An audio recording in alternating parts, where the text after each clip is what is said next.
bisa dibuka Qur'annya. Bismillahirrahmanirrahim. Assalamualaikum warahmatullahi wabarakatuh. Alhamdulillahirabbil alamin. Wa bihi nasta'inu ala umuri dunya waddin. Wassalatu wassalamu ala habibina wa qudwatina Muhammadin wa ala alihi wa sahbihi wa man sara ala nahjihi ila yaumiddin, amma ba'd. Jamaah sekalian yang dimuliakan oleh Allah Subhanahu wa taala, alhamdulillah, puji syukur kepada Allah Subhanahu wa taala, di kesempatan ini kita bisa bermajelis dan insyaallah kita akan membahas satu surat, ya. Nanti kita lihat sampai di mana kita bisa cukup waktu. Di surat Yasin, ya. Di surat Yasin insyaallah banyak faedah pelajaran yang kita bisa petik dari surat Yasin ini. Dan surat Yasin ini, jemaah sekalian, adalah termasuk surat Makkiyah, yaitu surat yang diturunkan sebelum Nabi SAW hijrah. Jadi surat-surat atau ayat-ayat di dalam Al-Quran itu ada dua kelompok. Yang pertama adalah surat Makkiyah, yaitu surat-surat dan ayat-ayat yang diturunkan sebelum Nabi hijrah. Yang kedua adalah surat Madaniyah, adalah surat-surat atau ayat-ayat yang diturunkan setelah Nabi hijrah, meskipun turunnya di luar kota Madinah. Saya akan bacakan mungkin sekitar 12 ayat, ya, silahkan bisa disimak, nanti kita coba terjemahkan dan tadabburi serta melihat beberapa penjelasan tentang surat ini. A'udzu billahi minasy syaithanir rajim. Atau sama-sama, ya. Saya baca dulu, jamaah ikuti yang pegang mushaf. Bismillahirrahmanirrahim. Ayo.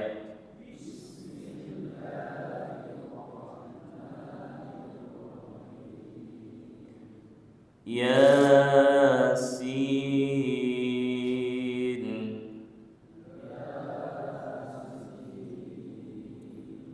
wal Qur'anil Hakim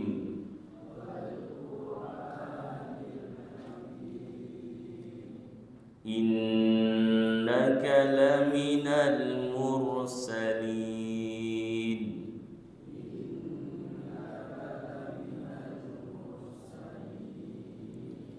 ala siratim mustaqim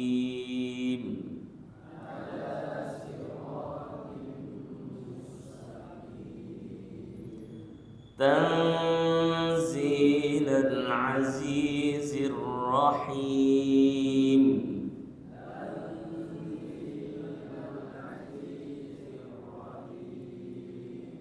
litunzira qauman ma unzira aba'uhum fahum ghafilun.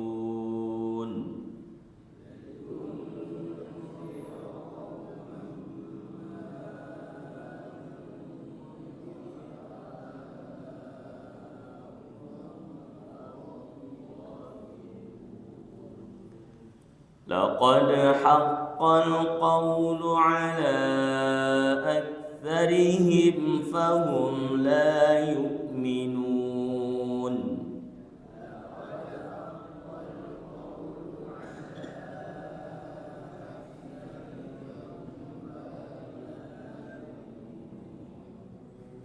إنا جعلنا في أعناقهم أغلالا فهي إلى الأذقان فهم مقمحون.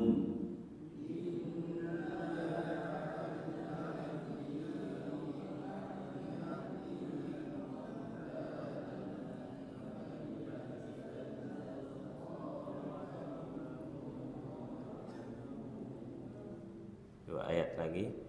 وَجَعَلْنَا مِنْ بَيْنِ أَيْدِيهِمْ سَدًّا وَمِنْ خَلْفِهِمْ سَدًّا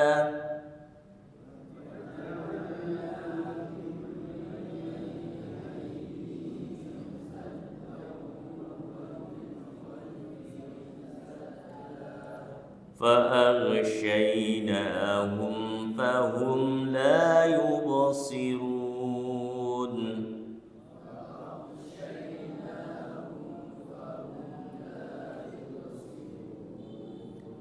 وَسَوَاءٌ عَلَيْهِمْ أَأَنذَرْتَهُمْ أَمْ لَمْ تُنذِرْهُمْ لَا يُؤْمِنُونَ.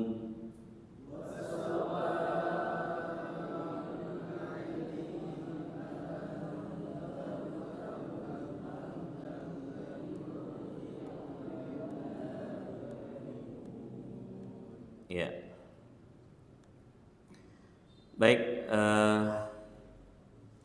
surat Yasin ini tadi kita sudah sebutkan termasuk surat Makkiyah, di mana ciri-ciri surat Makkiyah ini adalah surat-surat tersebut akan berisi tentang akidah, tentang tauhid, tentang mengesahkan Allah Subhanahu wa taala, tentang hari akhir, hari kiamat, hari berbangkit serta pembalasan. Ini ciri-ciri di surat Makkiyah. Di surat Yasin ini paling tidak ada 3 pembahasan penting, yaitu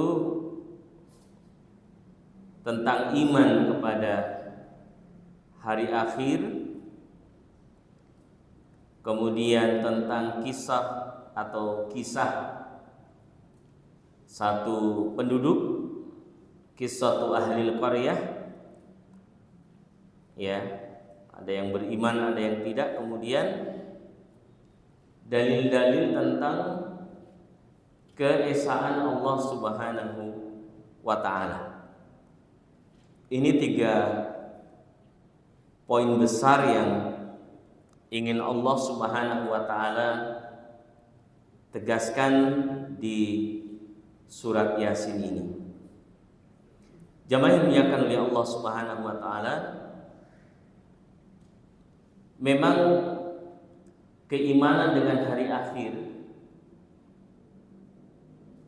inilah yang akan bisa menjadikan manusia itu memiliki semangat untuk beribadah, semangat untuk beramal, dan juga menjadikan hati itu lembut, terpaut dengan kehidupan akhirat.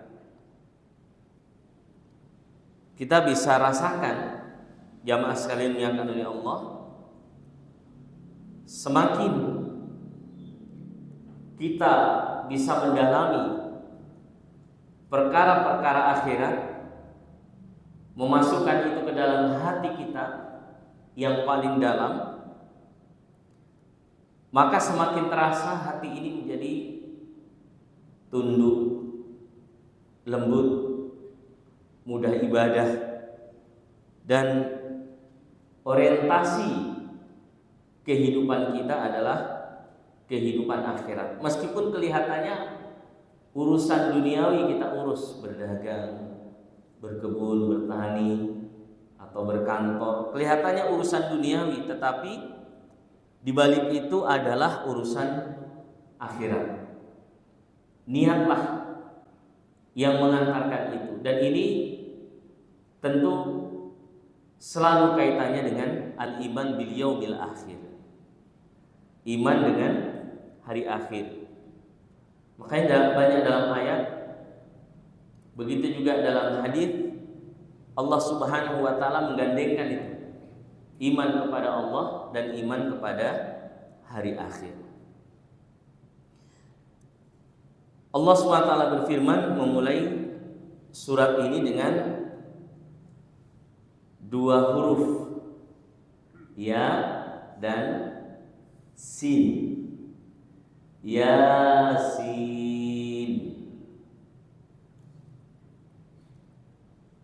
Apa artinya? Nah, ini kalau para ulama kita menyebut surat-surat yang diawali dengan huruf-huruf Al-Quran ini mengandung beberapa faidah. Yasin secara khusus ya tidak ada arti secara khusus, tetapi biasanya ketika Allah Subhanahu wa taala memulai satu surat, kemudian dimulai dengan satu atau dengan huruf muqatta'ah, namanya ini ya. Huruf apa? Huruf muqatta'ah. Misalnya alif lam mim, alif lam ra, yasin, kaf, ha, ya, ain, shad di surat Maryam dan yang lain. Ini Allah Subhanahu wa taala pasti setelahnya akan berbicara tentang Al-Quran, tentang Al-Quran. Dan ini adalah cara Allah untuk mengisbat, menetapkan bahwa Al-Quran yang dibawa oleh Nabi ini bukan syair. Kenapa? Karena syair, ya kita ketahui pada zaman Nabi SAW itu yang paling banyak masalah apa?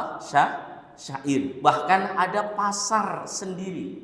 Jadi setiap pekan itu ada satu hari, disitulah orang berlomba syair. Dan ketika mereka mendapati ayat Al-Quran dimulai dengan huruf-huruf hijaiyah, Yasin, seperti ayat ini, maka mereka akan terfokus. Apa ini? Apa ini? Karena tidak terbiasa dengan seperti itu. Dan inilah cara Allah mengingatkan dan mengambil perhatian orang-orang Quraisy pada saat itu. Ya secara khusus tidak ada maknanya, karena itu huruf-huruf muqatta'ah. Dari banyak pembicaraan para ulama kita, pembahasan tentang awal surat yang diawali dengan huruf-huruf muqatta'ah seperti ini, yang paling baik maknanya adalah bahwasanya Allah Subhanahu wa taala ingin menegaskan kepada kaum Quraisy pada saat itu yang mereka mengetahui bahasa Arab bahwa Al-Quran ini perlu diperhatikan karena dia berasal juga dari huruf-huruf hijaiyah yang kalian kenal. Nah ini, akhirnya orang-orang kafir pada saat itu perhatian mendengarkan apa yang diturunkan kepada Nabi kita Muhammad sallallahu alaihi wasallam. Ini kita dapati di surat Al-Baqarah juga, alif lam mim. Kemudian Allah berbicara apa? Dzalikal kitabu la raiba fi. Di surat Al-Imran juga alif lam mim. Ya. Allah SWT menjelaskan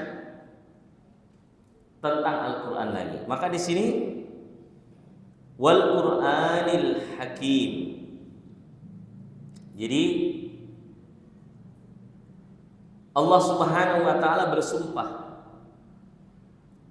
Kata waw itu sumpah. Ya. Saya akan jelaskan sedikit di sini. Kalau manusia ya, atau di dalam Al-Qur'an kita mendapati Allah Subhanahu wa taala itu bersumpah dengan makhluk. Wasyamsi wa duhaha, demi matahari dan waktu duha. Dengan wattini wazaitun, demi buah tin dan zaitun.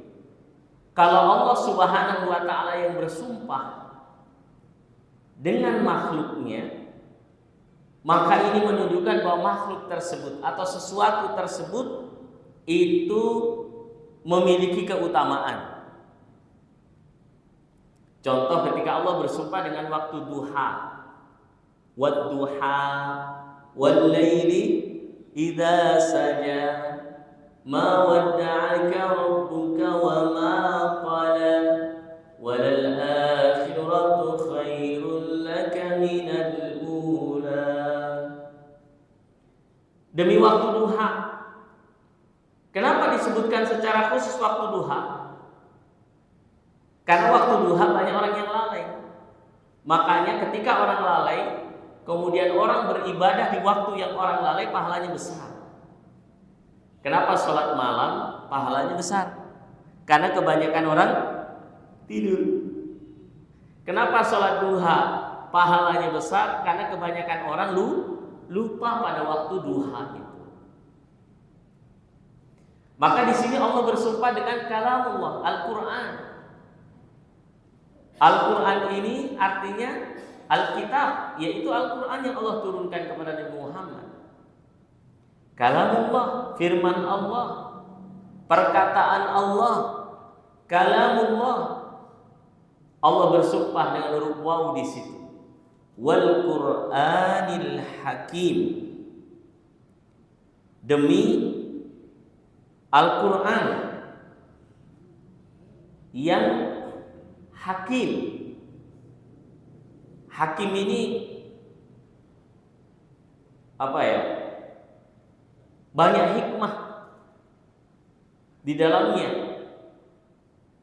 Ya. Apa yang Allah katakan? Wal Qur'anil Hakim. Di sini Allah bersumpah dengan kalamnya sendiri. Karena Al-Quran ini kalamullah, firman Allah. Maka ketika Allah bersumpah dengan firman-Nya sendiri, dengan kalamullah, ini menunjukkan keagungan dan kemuliaan Al-Quran ini, jamaah sekalian.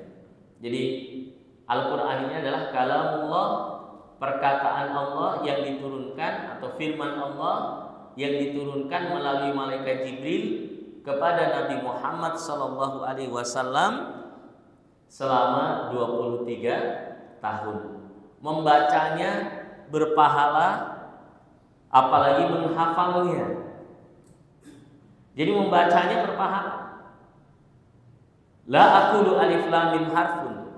Nabi mengatakan, saya tidak mengatakan alif lam mim satu huruf, tapi alif satu huruf, lam satu huruf, dan mim satu huruf. Dan ahlul Quran nanti, orang yang rajin baca Quran, dia tempatnya paling tinggi nanti. Semakin banyak bacaan Qurannya semakin tinggi. Makanya ini adik-adik penghafal Quran, insya Allah kalau diamalkan Qurannya, dibaca di dunia, diamalkan, maka dia akan tempatnya paling tinggi. Nabi mengatakan, yuqalu li sahibil Quran iqra wa rattil kama kunta turattil fid dunya wartaqi fa inna manzilataka bi akhir ayatin taqrabuha. Akan dikatakan kepada orang yang senantiasa membaca Al-Quran atau mengamalkan Al-Quran atau menghafalkan Al-Quran, orang-orang ahlul Quran ini. Dan mudah-mudahan kita semua termasuk di dalamnya, Bapak-bapak, Ibu sekalian. Bacalah secara tartil di dunia ini. Baca tartil itu dengan cara tajwid yang benar. Makanya belajar tajwid menjadi wajib ya untuk dipelajari supaya bacaan kita benar. Kalau baca tajwidnya benar, tartil, wartaqi, naik tingkatlah. Sesungguhnya kedudukanmu di akhirat tergantung ayat terakhir yang kamu baca. Artinya apa? Semakin banyak ayat dibaca, maka derajatnya semakin tinggi, Bapak Ibu sekalian. Innaka laminal mursalin. Inna ini takkid dalam bahasa Arab. Inna itu artinya sesungguhnya. Engkau wahai Muhammad, la sungguh, minan sungguh lagi. Jadi sungguhnya dua kali. Inna ditambah huruf apa? La. La itu bisa bermakna untuk dan bisa bermakna sesungguhnya. Untuk di sini maka maknanya adalah sesungguhnya. Innaka laminal mursalin. Di sini Allah tegaskan, sesungguhnya engkau adalah betul-betul mursalin, bagian daripada Rasul yang diutus oleh Allah Subhanahu wa ta'ala. Berapa jumlah Nabi? Jumlah Nabi ada berapa? Berapa? Banyak jumlah Nabi. 124.000 Nabi. Jadi Nabi dan Rasul jumlahnya 124.000. Ya, jumlah Nabi. Rasul itu 300 lebih ya. Dan yang kita ketahui nama-namanya hanya 25. Makanya dalam ayat Al-Qur'an, minhum man qasasna alaik wa minhum lam naqsushum alaik. Sebagian nabi dikisahkan dan sebagian nabi juga tidak dikisahkan. Di sini Allah tegaskan, innaka laminal mursalin. Engkau itu termasuk mursalin yang diutus oleh Allah Subhanahu wa ta'ala membawa risalah Muhammad. Di sini Nabi memberikan penegasan, penguatan kepada Nabi. Ya, Allah SWT memberikan penegasan, penguatan kepada Nabi Muhammad SAW bahwa engkau itu betul-betul seorang Nabi. Kan kita tahu kisahnya ya, bagaimana awal-awal di kota Mekah. Bayangkan ketika Nabi mendapatkan wahyu pertama, Bapak Ibu, bagaimana kondisinya? Siapa yang pernah naik di Gua Hiro?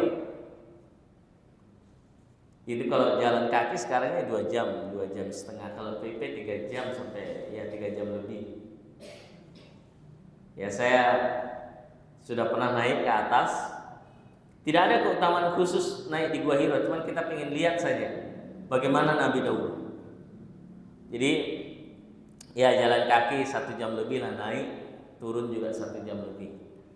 Kalau rencana ke depan di Saudi itu akan dibangun ini Bapak-bapak, akan dibangun kereta gantungnya, jadi langsung naik ke atas, bisa lihat Gua Hiro langsung. Dan itu ada lubang kecil di Gua Hiro, itu kecil sekali lubangnya, kemudian mengarah ke Mekah. Disitulah Nabi Muhammad mendapatkan wahyu. Subhanallah, perjuangan luar biasa. Sekarang sudah ada tangga-tangganya, dulu tidak ada tangganya. Bagaimana naiknya Nabi SAW? Nabi biasa sepekan, 10 hari, 15 hari baru turun lagi, bawa bekal lagi. Mungkin bekalnya kurma dengan air saja. Bagaimana Nabi ketika mendapatkan wahyu? Nabi, malaikat Jibril datang mendapatkan wahyu, maka Nabi Muhammad ketika menyampaikan wahyu, Nabi Muhammad dituduh dengan tuduhan yang banyak. Apa tuduhannya Bapak-bapak, Ibu-ibu? Nabi dituduh sebagai tukang sihir. Kenapa dituduh tukang sihir? Karena kalau orang Quraisy sudah mendengarkan Al-Quran, tidak ada lagi yang mau, artinya rela berpisah dengan orang tuanya yang masih kafir demi mengikuti Nabi Muhammad. Karena sihir itu adalah sifat sihir itu adalah memisahkan dua orang yang saling mencintai dan membuat cinta dua orang yang saling membenci. Itu sihir, pekerjaannya begitu. Makanya ada sihir tafrik, bapak-bapak. Kalau kita belajar tentang sihir, ada sihir tafrik. Sihir tafrik itu sihir memisahkan suami istri, sihir memisahkan atasan dan bawahan, sihir memisahkan dua teman yang saling berteman, tadinya saling menyayangi, saling bekerja sama, tiba-tiba terpisah. Itu sihir dengan gangguan atau dengan pihak ketiga, yaitu kerjasama dengan tukang sihir dari kalangan jin. Makanya ketika seseorang mengikuti Nabi Muhammad, kemudian tidak mau lagi ikut orang tuanya yang masih kafir, bahkan diancam mau diboikot, tetap ikut Nabi Muhammad, maka Nabi Muhammad dituduh sebagai tukang sihir. Itu yufarriquna bainal mar'i wa zawjih. Itu pekerjaan sihir itu, memisahkan suami dengan istrinya. Yang kedua, Nabi dituduh sebagai penyair. Ya, karena Al-Quran turun saat itu lagi hebat-hebatnya para penyair, tapi lain. Ayat yang dibawakan oleh Nabi ini betul-betul berbeda dengan syair-syair biasa. Ilmu balaghahnya luar biasa, Bapak Ibu. Kalau kita belajar bahasa Arab, salah satu cabang ilmu bahasa Arab yang bagus, yang tingkat tinggi, ya, sastranya lah seperti itu bahasa adab dan balaghah. Ya, itu luar biasa. Tapi Al-Quran luar biasa, mengalahkan semua jenis syair-syair yang ada. Makanya Nabi Muhammad dituduh sebagai penyair. Ada lagi yang ketiga, Nabi Muhammad dituduh sebagai apa? Gila. Kenapa gila? Karena mereka sudah putus asa.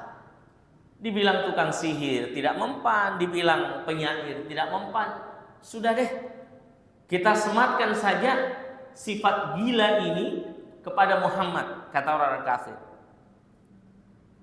Makanya turunlah ayat yang menegaskan bahwa ayat Nabi Muhammad itu tidak gila. Wa ma huwa bimajnun. Nabi Muhammad tidak gila. Nah ini, subhanallah. Itulah penegasan innaka laminal mursalin. Engkau adalah salah satu di antara utusan-utusan Allah. Dan Rasulullah, jamaah sekalian, adalah sayyidul anbiya war rusul, penghulunya para nabi dan rasul. Apa ya, penghulu itu berarti dia yang terdepan. Nabi Muhammad sallallahu alaihi wasallam, nabi yang termulia. Apa yang menjadi bukti kemuliaan nabi di atas nabi-nabi yang lain? Tentu nabi dan rasul semua utusan Allah. Tetapi selalu saja ada di antara nabi yang Allah muliakan satu dengan yang lainnya. Nabi ada yang termasuk ulul azmi. Ulul azmi, Bapak Ibu ya, yang banyak ujiannya tapi sabar. Ada 5. Siapa saja? Ayo anak-anak sekalian. Nabi ulul azmi ada 5. Siapa saja? Nabi Nuh, Ibrahim, Musa, Isa, Muhammad. Masya Allah. Terima kasih Pak, dibantu. Ibrahim, Nuh, Isa, Musa, Nabi Muhammad. Di antara Nabi ulul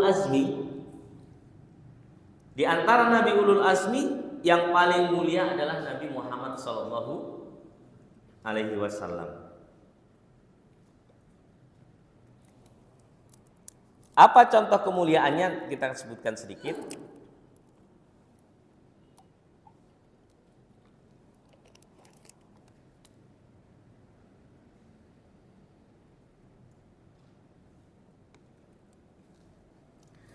Apa contoh kemuliaannya?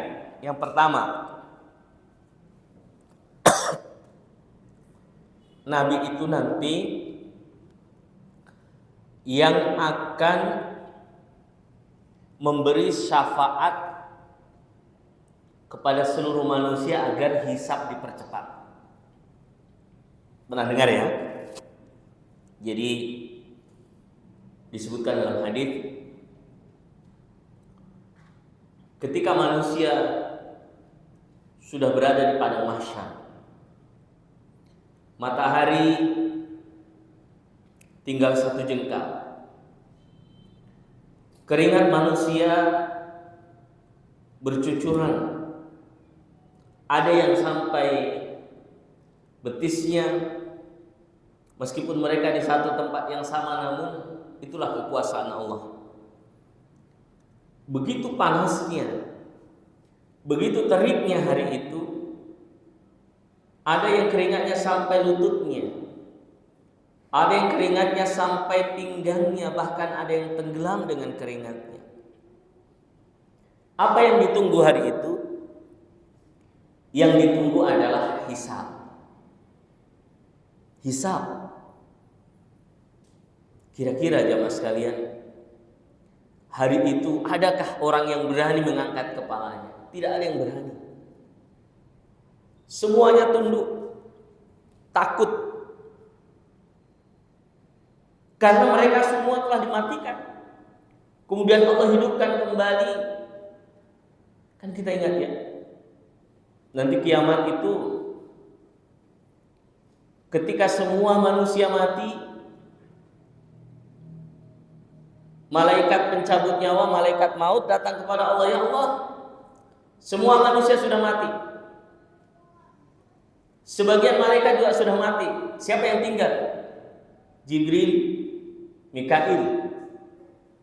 Cabut juga nyawanya, dicabut oleh malaikat maut, dicabut. Lapor lagi, ya Allah, sudah selesai semuanya, sisa siapa? Sisa saya, ya Allah. Kemudian Allah matikan malaikat maut. Malaikat pencabut nyawa, malaikat maut dimatikan, mati. Semuanya mati. Tidak ada yang hidup kecuali Allah. Disitulah Allah mengatakan, limanil mulku yaum. Siapa yang punya kekuasaan hari ini? Lillahil wahidil qahhar. Yang punya kekuasaan itu hanya Allah Subhanahu wa ta'ala. Kemudian Allah hidupkan ya malaikat maut, Allah hidupkan malaikat Israfil, peniup sangkakala. Kemudian ditiup lagi, semuanya bangkit. Manusia berkumpul di padang mahsyar menunggu itu hisab. Dan yang paling berat, coba Bapak Ibu sekalian, yang paling berat hari itu adalah menunggu kapan pengadilan. Kapan pengadilan Allah, kapan hisab. Maka semua manusia mendatangi para nabi. Datang kepada Nabi Ibrahim, datang kepada Nabi Adam, wahai Adam, engkau adalah nabi pertama. Mintalah kepada Allah supaya dipercepat hisab. Nabi Adam malu. Datang kepada Ibrahim, Nabi Ibrahim mengatakan, saya dulu pernah berbuat salah, saya malu. Minta kepada Allah. Datang kepada Nabi Musa, Nabi Musa mengatakan, saya pernah memukul orang tidak sengaja tapi mati, saya malu kepada Allah. Datang kepada Nabi Isa, Nabi Isa mengatakan, coba datanglah kepada Nabi Muhammad sallallahu alaihi wasallam. Maka datanglah kepada Nabi Muhammad semua manusia dan mengatakan, ya Rasulullah, ya Muhammad, ya Rasulullah, wahai manusia paling mulia, mintalah kepada Allah agar dipercepat hisab. Dipercepat hisab. Maka Nabi Muhammad sujud. Coba bayangkan manusia pada saat itu, betapa takutnya, betapa ngerinya suasana saat itu. betapa takutnya dan mencekam kondisi saat itu manusia tidak ada yang berani berkata-kata. Di sisi lain ada orang yang mukanya sudah berubah menjadi hitam, berubah menjadi bentuk yang mengerikan. Maka Nabi Muhammad sujud dengan sujud yang sangat lama. Nabi sujud maqam mahmud dan Nabi diangkat oleh Allah dengan kemuliaan tertinggi. Apa yang terjadi? Terdengarlah suaranya Allah Subhanahu wa ta'ala menyapa Rasulullah dan mengatakan, "Ya Muhammad, wahai Muhammad, irfa' ra'sak." Sudah sujud, angkat kepalamu. Sal tu'ta, mintalah, niscaya engkau akan diberi. Washfa' tushaffa, dan berilah syafaat, niscaya engkau akan izinkan untuk memberikan syafaat. Maka Nabi mengangkat kepalanya dan memohon kepada Allah dipercepat hisab. Maka dimulailah hisab-hisab manusia pada saat itu. Innaka laminal mursalin.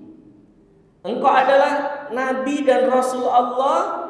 Sudah banyak nabi-nabi terdahulu yang diutus dan mengalami ujian yang berat seperti engkau, ya Muhammad. Subhanallah. Nabi, seorang nabi yang juga luka dalam perang, terlepas gigi terluka ketika perang Uhud. Nabi yang dihina, apalagi ketika turun wahyu atau terlambat turun wahyu. Keluarga beliau wafat, mulai Abu Thalib dan seterusnya, Khadijah pada tahun yang sama. Berat ujian yang dihadapi oleh Nabi. Tapi Allah katakan, innaka laminal mursalin. Engkau adalah utusan Allah. Jangan takut. Ala siratin mustaqim. Engkau berada di jalan yang lurus. Dan memang jamaah sekalian, untuk berada di jalan yang lurus itu tidak mudah.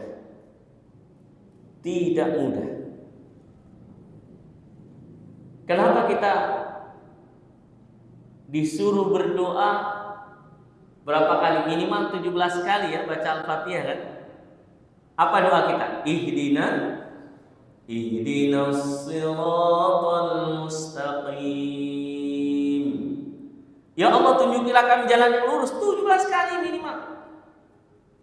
Makanya ada pendeta itu salah paham, dia tidak paham hidayah. Kan itu artinya, ya Allah, tunjukilah kami jalan yang lurus. Ada pendeta pernah saya dengar berkhutbah, apa itu orang Islam mengikuti Muhammad. Nah, nabinya saja 17 kali minta doa dengan ditunjuki jalan yang lurus, berarti jalannya belum lurus. Itu tidak paham bahwa hidayah itu ada dua. Hidayatul irsyad dengan hidayatul taufik. Hidayah ada berapa? Ada dua. Hidayatul irsyad ini manusia bisa. Misalnya, ini benar, ini salah. Manusia bisa tunjukkan. Tapi untuk bisa mengikuti jalan yang lurus, mengikuti kebenaran, itu hanya orang yang diberikan taufik oleh Allah Subhanahu wa taala. Makanya Allah lahirkan kita dalam keadaan muslim. Kalau yang lahir dalam muslim, untuk tetap dalam keadaan Islam, bahwa tahu Islam itu benar, Islam adalah din yang diturunkan oleh Allah membawa manusia kepada keselamatan, itu butuh namanya taufik. Apa yang kita minta? Ihdinas siratal mustaqim. Karena kita sudah Islam, yang kita minta, ya Allah, tetapkan hatiku ini pada petunjuk jalan yang lurus, jangan bengkok-bengkok sampai akhir hayat saya. Karena ternyata banyak orang yang sudah kenal Islam kemudian murtad, keluar dari Islam. Kenapa? Akidah. imannya tidak lempeng, imannya tidak lurus. Makanya kita ihdinas siratal mustaqim. Nah, Allah tegaskan ala siratim mustaqim. Kenapa sulit di atas jalan kebenaran itu? Karena setan selalu mengganggu manusia. Sudah masuk waktu Isya ya? Belum ya? Infokan saja kalau sudah masuk. Ya. Satu penggalan ayat ini, innaka laminal mursalin ala siratim mustaqim, ya. Ala siratim mustaqim tanzilal azizir rahim. Al-Qur'an itu diturunkan oleh Allah Al-Aziz yang Maha Perkasa lagi Maha Penyayang. Di sini perlu perhatikan, Pak, bahwa tuduhan orang-orang kafir yang mengatakan Al-Quran itu buatan Muhammad semuanya batal. Dan Al-Quran ini diturunkan dari Allah yang Maha Perkasa lagi Maha Penyayang. Biasanya, Pak, kalau orang kuat biasanya zalim. Tapi Allah dengan kemaha perkasaannya, Allah Maha Penyayang. Perhatikan, Pak, kalau ketemu ayat-ayat yang gini, Sami'un Basir, Azizur Rahim, itu ayat-ayat yang di ujungnya itu nama-nama Allah, itu kan asma wa sifat ya. Nama-nama Allah Asmaul Husna, itu kandungannya mendalam kalau kita dalami.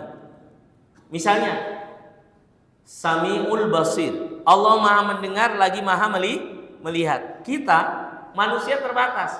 Kadang mendengar, pendengarannya juga terbatas. Mendengar tapi tidak melihat. Ada orang melihat tapi tidak mendengar. Tapi Allah Subhanahu wa taala As-Sami', Maha mendengar lagi Maha melihat.